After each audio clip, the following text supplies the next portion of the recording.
Bonjour à tous, j'espère que vous allez bien. Aujourd'hui, je vais essayer de prévoir l'avenir en faisant mes prédictions pour la saison de Liga qui arrive, la saison 2025-2026.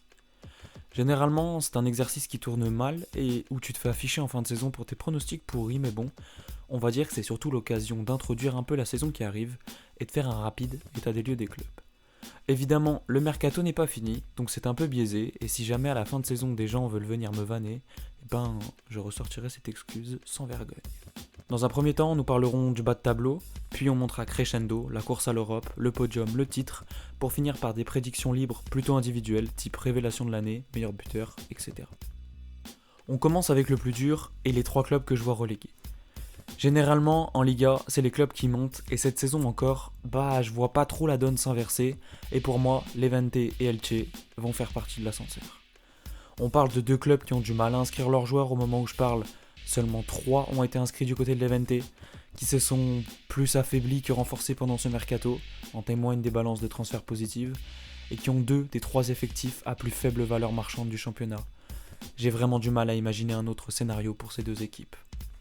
Et pour moi, ils seront accompagnés dans leur chute par Alaves. Déjà passé tout proche la saison dernière, je vois pas de grands changements dans l'effectif qui donnent de l'espoir. Il y a eu la vente de Panicelli pour 16 millions à Strasbourg, alors c'est sûrement une très bonne chose pour les finances du club, mais quand t'avais dans ton équipe l'un des meilleurs buteurs de Segunda División et tu le remplaces par Mariano Diaz, c'est clairement une volonté de jouer avec le feu. À ça viennent s'ajouter 2 départs, les 2 centraux titulaires et l'expérimenté buteur Quique Garcia qui a rejoint l'Espagnol Barcelone. Dans le haut de tableau maintenant, 7ème pour une place en Conference League, je vais mettre Villarreal. En fait, je vois pas comment le club pourrait ne pas être affecté négativement par la perte d'Alex Baena et de Barry, surtout dans une saison où tu joues la Ligue des Champions. Certes, Molero est arrivé, mais ça reste un joueur à fort potentiel qui a encore tout à prouver. Thomas Partey débarque lui aussi dans le contexte qu'on connaît compliqué, dans un environnement qui va lui être hostile au moins dans un premier temps. Ayose Pérez refera sûrement pas une saison aussi dingue et prolifique que la précédente. Et l'année dernière, le club finit 5ème et est à la lutte avec le Betis presque jusqu'au bout. Donc pour moi, ce serait pas impossible de les voir dégringoler au classement sans pour autant qu'on parle d'accident industriel. 6ème et en Europa League, je place le Celta Vigo. Malgré un calendrier qui va se durcir avec 2 matchs par semaine cette saison, je les vois réitérer la 6ème place de l'an passé. C'est un club qui travaille de manière intelligente depuis quelques années, qui construit une équipe équilibrée sur la durée et qui s'est encore renforcée avec par exemple l'arrivée du virevoltant Brian Zaragoza, qui ne s'est jamais imposé au Bayern mais qui, l'année dernière prêté à Osasuna, a montré de très bonnes choses. Il y a aussi eu le transfert définitif du Panda, Borja Iglesias, qui apporte un profil différent de celui de Thiago Aspas, vétéran mais leader incontesté de l'attaque. Pour moi, cette équipe, c'est un mix parfait entre expérience et talent. À la 5ème place, je vois bien l'Athletic Club de Bilbao. Les raisons de cette place perdue par Bilbao par rapport à la saison dernière, elles pourraient être nombreuses selon moi. D'abord, il y a eu une mauvaise pré-saison qui s'est en plus achevée par la blessure d'Oyan Sanset, joueur fondamental dans l'entrejeu. Et puis, il y a cette saison de retour en Ligue des Champions où tu vas jouer 2 matchs par semaine à haute intensité. Avec un mercato sans trop de renforts, on connaît la contrainte de recruter des joueurs uniquement d'origine basque. Et cette place perdue, elle pourrait bien l'être au profit du Real Betis, qui fait un bon mercato, qui reste sur une seconde partie de saison 2025-2026 de très haut niveau. Le club s'est renforcé à des postes clés, déjà au poste de défenseur gauche, où Junior Firpo est arrivé libre en provenance de Leeds. Ça va clairement faire passer un cap à l'équipe, puisque l'année dernière c'était Romain Perrault qui est parti à Lille et qui a jamais vraiment réussi à s'imposer du côté de Séville. Au poste de gardien, l'année dernière, on avait Adrián San Miguel et Fran Vietes.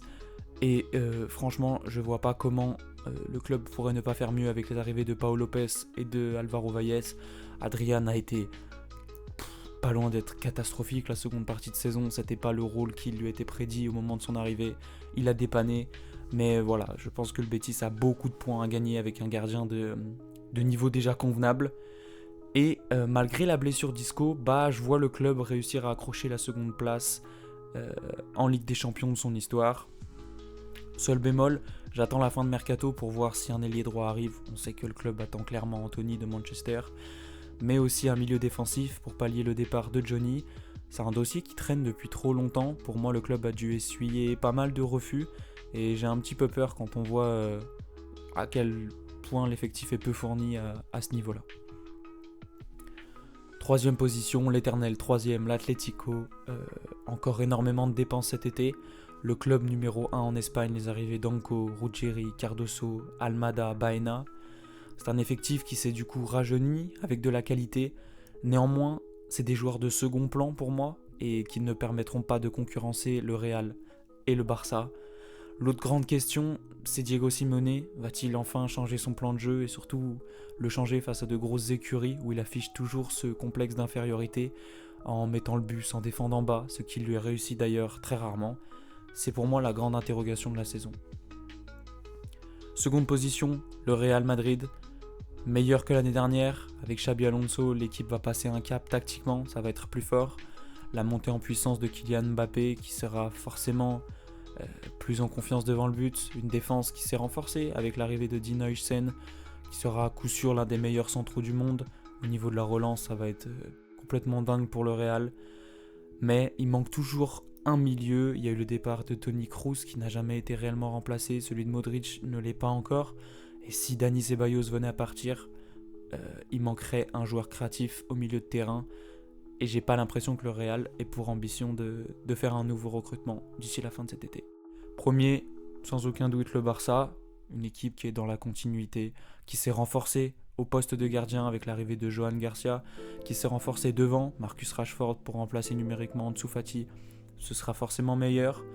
Un vivier dingue, la Masia, un milieu de terrain qui est sûrement le meilleur du monde avec des postes doublés. Le seul point négatif, ce sera peut-être défensivement, la perte d'Inigo, mais il y a quand même des joueurs suffisants pour aller chercher le titre en Liga, surtout avec la volonté de Flick de jouer haut.